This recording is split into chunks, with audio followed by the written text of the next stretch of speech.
Salut à tous et bienvenue dans la suite de cette formation dédiée à Bootstrap 5. Déjà dans les parties précédentes, on avait vu comment on télécharge Bootstrap, comment on installe Bootstrap dans notre projet et comment on configure Bootstrap. On a également parlé de Bootstrap dans son aspect développement pour ceux qui aimeraient utiliser les fichiers sources de Bootstrap afin de les modifier et de les intégrer à leur projet. Mais on a dit que nous, ça ne va pas nous concerner parce qu'en réalité, on a besoin de Bootstrap pour optimiser le temps de production de nos pages front-end. Donc, dans cette partie, qu'est-ce que je propose en fait? Je propose qu'on fasse quelque chose qui sera différent de ce qu'on a fait jusqu'à présent. D'habitude, on venait juste au niveau de la documentation ici et on commençait à tester les éléments. Déjà, on a parcouru la documentation jusqu'au formulaire. Donc, il est question dans cette partie qu'on commence à étudier les components. Les components, en réalité, qui sont les composants qu'on retrouve généralement dans la page web. Donc, on va légèrement parcourir ces éléments, mais ce qu'on va faire, c'est de pratiquer un peu. Donc, on va concevoir ce petit truc qui est juste ici. Et pour ce petit truc, on aura besoin d'intégrer notre propre CSS pour écraser certaines propriétés Bootstrap. C'est de cette façon qu'on fait généralement lorsqu'on veut contourner les limites que Bootstrap nous impose. Donc, quand on regarde ici, on a une en-tête avec le nom du site ici là qui est travaux pratiques. On a 3 liens par ici. Le dernier lien est inactif. Le premier lien, lui, il est actif et le deuxième, il est neutre. Après, on a 2 boutons, on a se connecter et on a s'inscrire. Tout en bas ici, on a un élément qu'on peut appeler le header avec un bouton qui est souscrit. La particularité de ce bouton, c'est que lorsqu'on clique dessus, il nous active une pop-up. Une pop-up qu'on pourra refermer par ici et lorsqu'on survole justement le bouton, vous voyez qu'il y a cet élément qui apparaît ici qui dit fermer le pop-up. On va fermer le pop-up et on va descendre un peu plus bas. On a ces 2 sections qui sont tout ici en bas. Donc, c'est ce qu'on aura à faire dans cette partie. Et pour faire simple, on va continuer à travailler avec le projet qu'on avait initialisé et avec lequel on travaille depuis. À la seule différence qu'avec les autres, avec les fois précédentes, j'ai ajouté ici une seule image, l'image que vous avez vu apparaître lorsqu'on était ici. Pour faire ce travail, on va partir sur un code, sur une page qui est vide, qui n'a que la structure de base d'une page HTML. Donc, je vais refermer, je vais supprimer tout ce qu'on a par ici. De la même façon, je vais supprimer ce petit code de JavaScript qui est par ici. Et je vais revenir tout ici en haut, supprimer cet élément style que j'avais ouvert par ici. Donc, à ce niveau, on a une page qui est totalement vierge. Au niveau de la documentation des composants qu'on a, vous allez vous rendre compte qu'il y a tellement d'éléments en partant des accordions jusqu'aux tooltips. En fait, les components ici là, représentent les composants, comme je vous ai dit, les éléments qu'on retrouve généralement dans une page. Par exemple, on va afficher un message, on aura besoin d'utiliser les alertes. On veut par exemple afficher les notifications, on aura besoin d'utiliser ici les badges, comme vous voyez par exemple ici. On a envie d'afficher sur quelle page est-ce qu'on se trouve, on va utiliser ici les breadcrumbs. Vous voyez là, c'est Home, Library, Data. On veut utiliser les boutons, on va se pencher vers la partie Buttons. Et si on veut par exemple mettre les carousels, on va venir à ce niveau-là, il y a Carousel. On va descendre un peu plus bas et il y a les tooltips, il y a les navbars qui représentent en fait les menus qu'on a sur nos différentes pages. Vous voyez ici un menu drop-down. Donc pour faire simple, le fait qu'on connaisse déjà la documentation, le fait qu'on connaisse déjà comment fonctionne la documentation Bootstrap fait en sorte qu'on n'a plus besoin de parcourir tous ces éléments. Pour quelqu'un qui va venir après, il sait que s'il a besoin d'une pagination, quand il va voir pagination ici, il va cliquer, ça va le rediriger sur cette page. Et sur cette page, il va pouvoir parcourir et voir la pagination, le type de pagination qui l'intéresse. Il n'aura qu'à copier le code qui est en dessous et il va légèrement le modifier dans sa page en question. On va donc commencer à faire le travail que nous nous sommes fixés. La première chose dont on a besoin lorsqu'on regarde le travail qu'on a montré précédemment, désolé, je l'ai à supprimer, mais on a besoin d'une en-tête. Et pour cette en-tête, on va venir prendre ici, dans la section navbar. Je ne vais pas aller fouiller très loin, je vais prendre directement la première navbar qui est ici. Donc, je vais copier le code qui se trouve là en dessous. Je copie ce code, je reviens dans mon éditeur de texte et juste ici après le body, je vais coller ce code.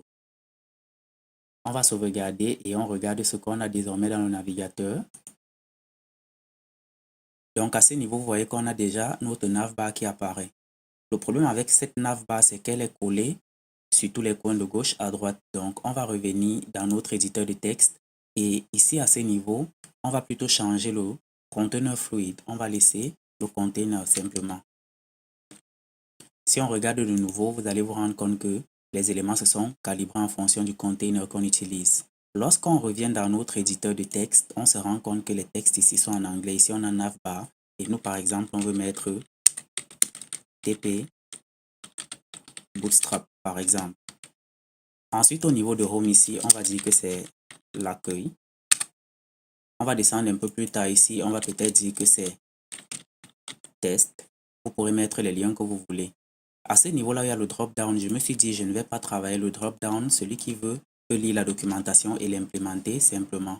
Ici, on va mettre que c'est inactif, comme pour préciser que le lien en lui-même est inactif.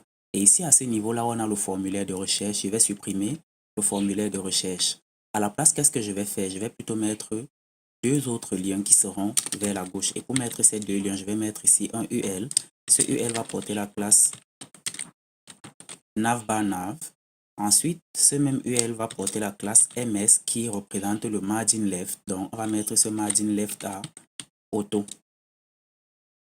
Je vais sauvegarder. À l'intérieur, je vais mettre deux LI qui auront tous deux la classe navItem. Le premier, lui, sera un LI qui aura la classe navItem. Et à l'intérieur de ce LI qui a la classe navItem, je vais mettre un A qui aura la classe navLink. Au niveau du href, je vais mettre dièse. Et au niveau du texte qu'on va mettre ici, je vais mettre se connecter. On va sauvegarder et on vient regarder ce qu'on obtient. Vous voyez que là, il est placé tout à gauche. Donc, juste à côté de se connecter, on va mettre un autre bouton qui va nous demander de nous inscrire. Et pour cette fois, je vais remettre un LI qui aura la classe navItem. À l'intérieur, je vais mettre un A. Ce A aura la classe btn. Ensuite, ça aura btn-success. Et au niveau du href, je vais mettre dièse. Ensuite, je vais mettre ici s'inscrire. On vient regarder ce qu'on obtient par ici et vous voyez qu'on a cet élément-là. Si vous estimez que ces deux liens sont très collés, vous pouvez revenir dans l'éditeur de texte et vous allez mettre entre ces deux éléments, par exemple le premier navItem et le deuxième navItem, vous pouvez ajouter une classe qui sera ME, qui est le margin right. Vous pourrez mettre par exemple ME1 ou 2 ou 3. Moi, je vais laisser ça comme c'est là. Après ce menu de navigation, on a envie de mettre quelque chose qui sera tout en dessous, un peu comme une grosse bannière ou un header, un truc de ce genre. On va appeler ça un header par exemple. Donc, je vais venir tout en bas ici et je vais me créer un section. À ce section, je vais donner une classe que je vais appeler header. Dans ce section, je vais me mettre une div qui aura la classe container pour calibrer les éléments au milieu de la page. Ensuite, je vais me mettre une span. Dans cette span, je vais simplement mettre un lorem qui va porter peut-être 15 mots. Et juste après cette span, je vais me mettre un bouton. Ici, on va mettre un bouton. On va dire qu'il sera de type button. Et on va lui donner une classe. Sa classe sera simplement btn-primary.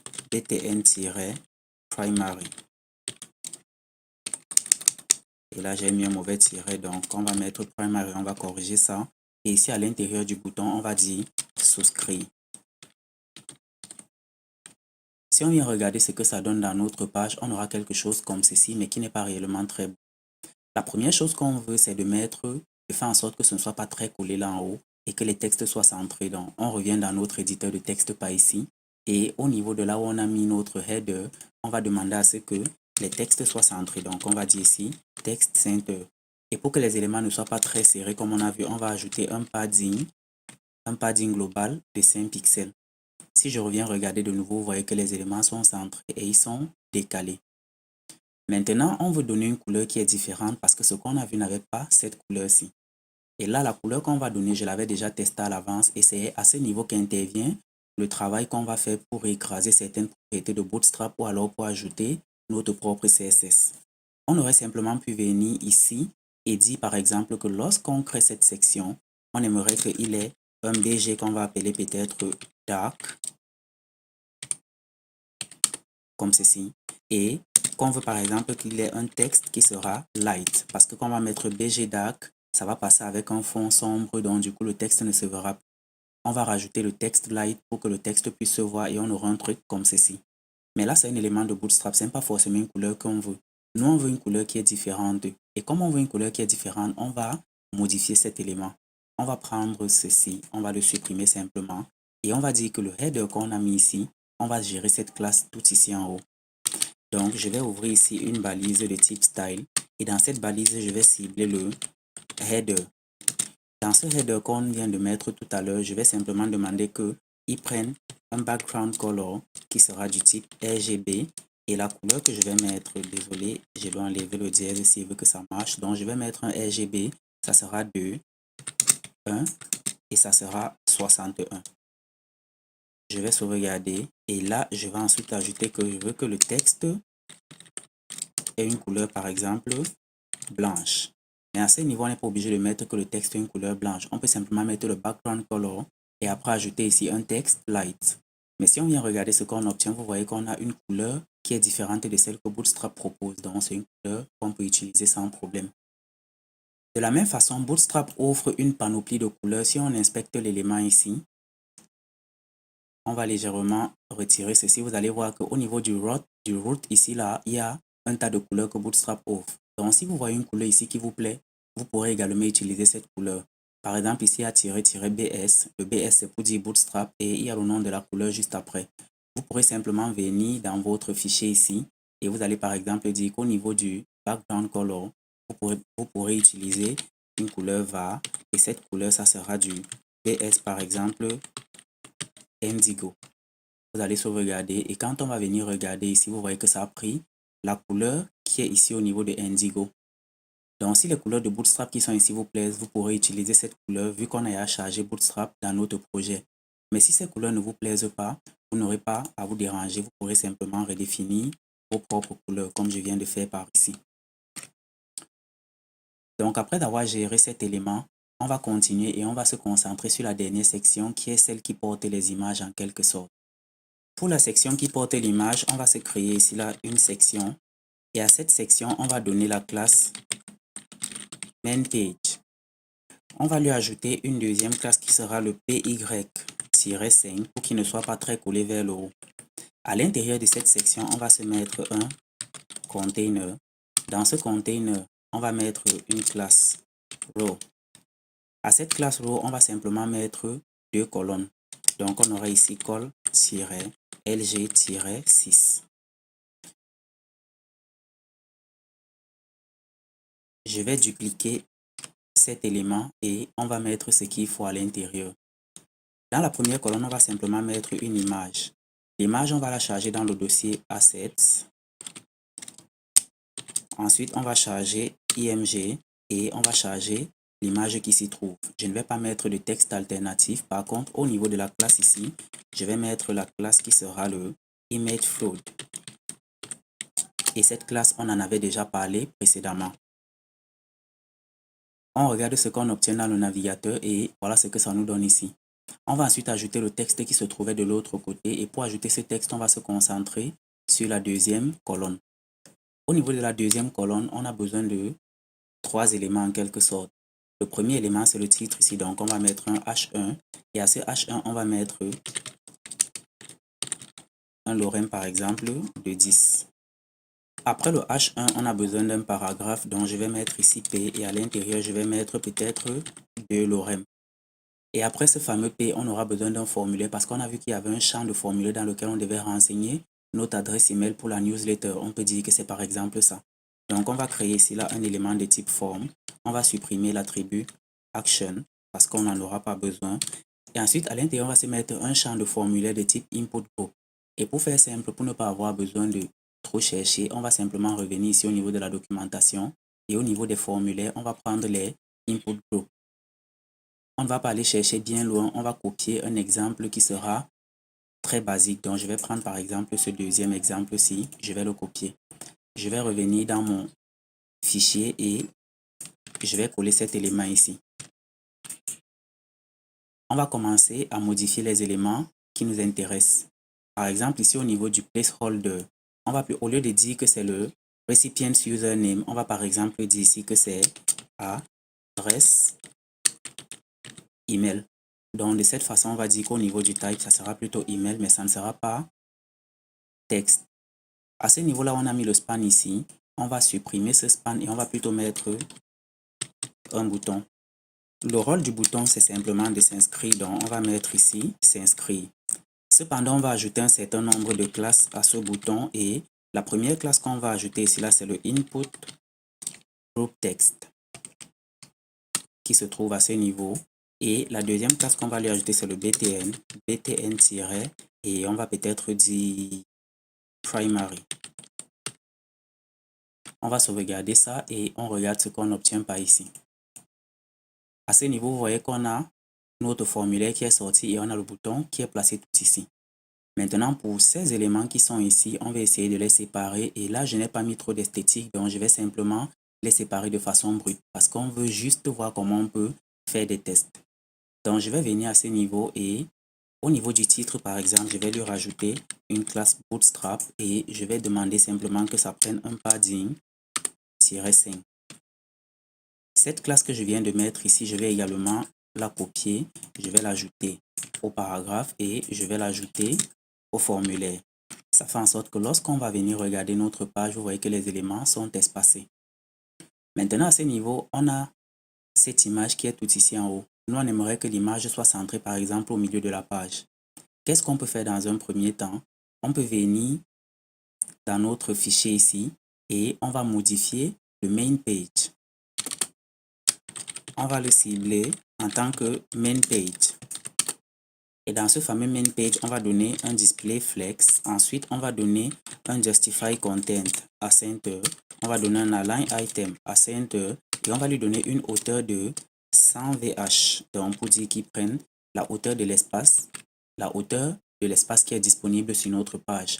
Donc, si on vient regarder ce que ça nous donne ici dans le navigateur, on obtient ceci. Et pourquoi ces éléments sont décalés comme ça? Ces éléments sont décalés parce qu'en réalité, lorsqu'on a mis les textes, on a mis beaucoup de textes, premièrement. Mais lorsqu'on a mis les marges à l'intérieur pour les séparer, on a également mis des marges qui sont très grandes.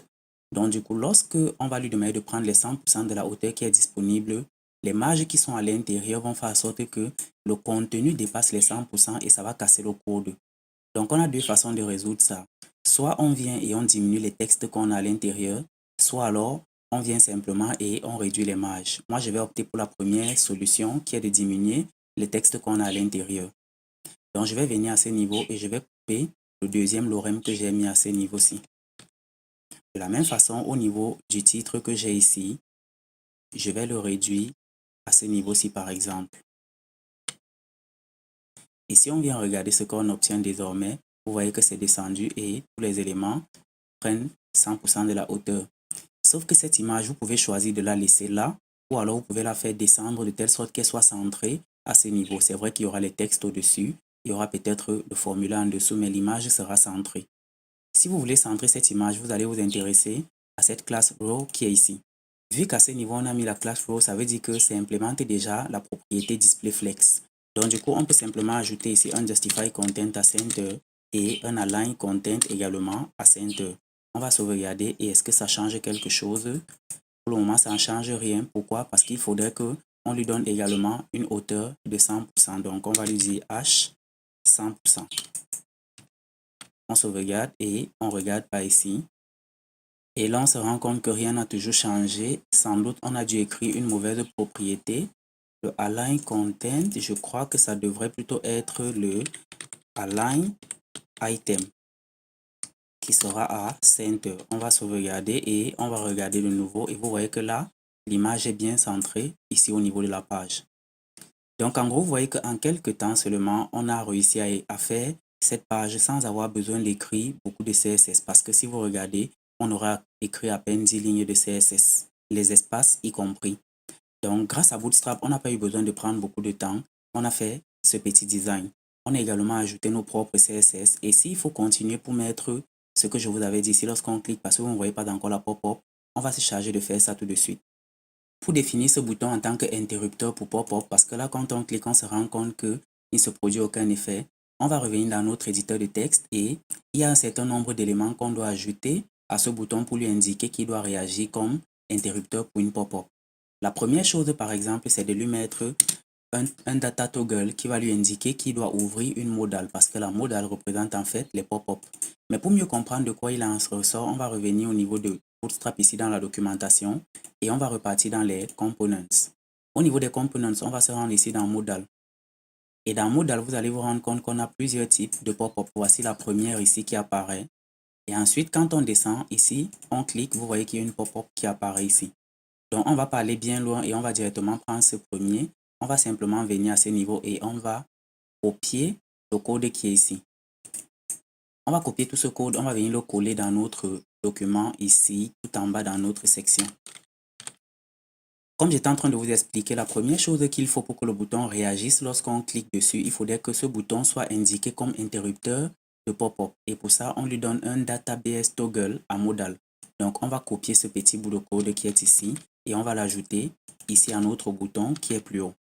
La deuxième chose, c'est le contenu qu'il faudra afficher lorsqu'on va activer la modal. Donc, il faut indiquer à ce bouton que lorsque je vais cliquer, voici le contenu que tu vas prendre et que tu vas afficher.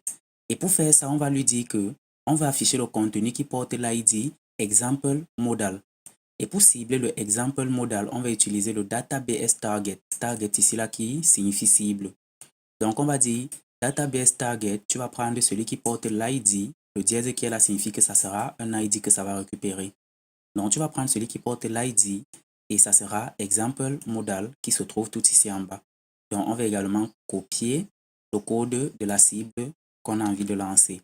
On va coller ce code juste ici et on va sauvegarder. La dernière chose qu'on aura envie, c'est tout ce qu'on aura envie d'afficher à la fin. Donc, ici, on a une div. Cette div porte la classe modal et il y a le fade. Le fade, c'est pour l'effet fondu lorsque ça apparaît. Ensuite, il y a le ID ici là qui indique que c'est lui que le bouton va cibler. C'est pour cela qu'on a mis ce target ici. Ensuite, on a tout ce qu'il faudra afficher. À l'intérieur, il y a la modal dialog qui est la boîte de dialogue en fait, qui sera ce qui est blanc parce que la modal est sombre et ce qui est blanc qui est la boîte de dialogue qui contient le texte, la voici. Cette modal dialogue contient entre autres le header. Dans le header, on aura le titre et ensuite on aura ce petit bouton ici là qui représente en fait l'icône qui permet de fermer la modal. La deuxième chose, on aura la modal body et pour le coup ici au niveau de la modal body, vous voyez que 3 points de suspension, donc il n'y a pas de contenu. On va mettre le contenu nous-mêmes. Et après, on a la modal footer qui porte 2 boutons. Donc tout ce qui est contenu dans cette modal fade ici, on va simplement couper ça et on va coller ça tout en bas de notre bouton ici. Et après, on peut supprimer ce qu'on vient de copier depuis Bootstrap, les déchets qui restent en fait. On va sauvegarder. Et si on vient maintenant dans notre document ici, lorsqu'on va cliquer sur ce bouton, vous voyez que la modal apparaît. Mais on ne voit rien. En fait, on ne voit rien parce que les textes ont une couleur blanche aussi. On a normalement 3 points de suspension qui devraient apparaître quelque part là. Vous voyez, voilà 3 points de suspension. De la même façon, il y a le titre qui est ici qu'on ne voit pas. Donc, pour faire en sorte que le titre s'affiche, on va revenir et tout ici en haut, là où on a cette modal dialog, on va dire qu'on veut que le texte soit sombre. Donc, on va mettre ici un texte dark par exemple. Et si je reviens, lorsque je vais cliquer de nouveau, vous voyez que le texte se voit et les 3 points de suspension se voient. Donc, si on veut modifier ce texte qui est ici, rien de plus simple, on va simplement venir à ce niveau et on va mettre un lorem. On aura désormais un texte qu'on pourra afficher. Quand on va revenir, on va cliquer de nouveau. Vous voyez qu'on a le texte qui apparaît. Maintenant, on va cliquer sur ce bouton et on va le refermer. Mais lorsque je le survole, vous voyez qu'il n'y a pas de nom qui apparaît. Il n'y a pas d'indication qui apparaît. J'ai fermé le pop-up. Pourquoi ça n'apparaît pas? Parce que pour que ça apparaisse, il y a un autre élément Bootstrap qu'on appelle généralement les tooltips. Et les tooltips, en fait, sont juste indicatifs. Donc, lorsqu'on survole un élément, ça nous sort un pop-up qui nous dit en réalité de quoi il en ressort. On peut utiliser ça généralement lorsqu'on a peut-être une icône et qu'un utilisateur ne sait pas à quoi cette icône refaire. Donc, lorsqu'il va survoler l'icône, on aura cette petite pop-up qui va apparaître pour lui dire, en fait, cette icône permet de faire telle chose ou alors cette icône permet de faire telle autre chose. Et pour faire en sorte que notre bouton réagisse de la sorte, on a certains éléments à lui ajouter. La première chose qu'on doit faire, c'est de signaler au bouton qui sera de type tooltip. Donc, on va lui dire il a un toggle tooltip. La deuxième chose, c'est de dire là où on veut que la tooltip apparaisse en réalité. On veut que ce soit en haut, à droite, en dessus, en dessous ou à gauche. La troisième chose qu'on va ensuite vouloir faire, c'est de donner le titre qu'on aimerait voir apparaître. Donc, on va copier ces 3 éléments qui sont ici. et on va venir dans notre éditeur de texte, là où on avait ce bouton qui permet de close, qui est le bouton qui ferme en fait la modale. Juste ici à la fin, on va coller ces trois éléments. Donc on a dit que c'est un tooltip, on veut qu'il soit placé en haut, vous pourrez mettre la position que vous voulez, et à ce niveau, on va dire fermer le pop-up. On va sauvegarder. En réalité, ce title qu'on met ici, généralement, c'est un truc qui est indicatif en HTML. C'est un attribut indicatif en HTML. On peut mettre le title. La majorité des éléments, même au niveau des images, on peut mettre un title.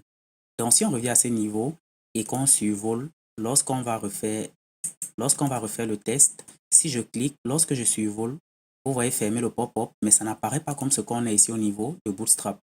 Ça n'apparaît pas comme ce qu'on a au niveau de Bootstrap parce que pour le moment, c'est l'attribut HTML brut.